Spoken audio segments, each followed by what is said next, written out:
only for production of food, but also mixed with our life.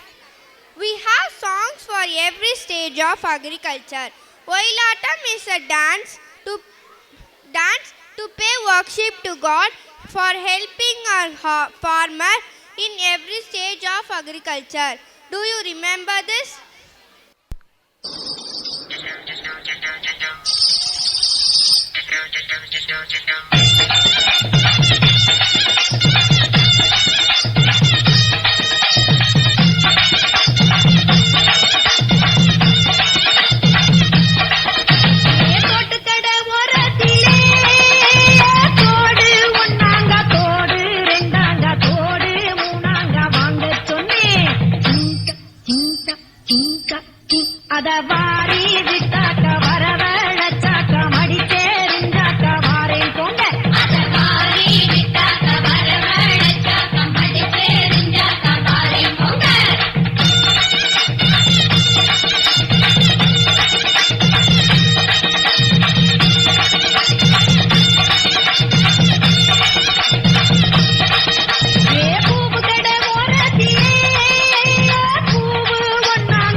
எங்களது மனமார்ந்த பாராட்டுகளும் வாழ்த்துக்களும்.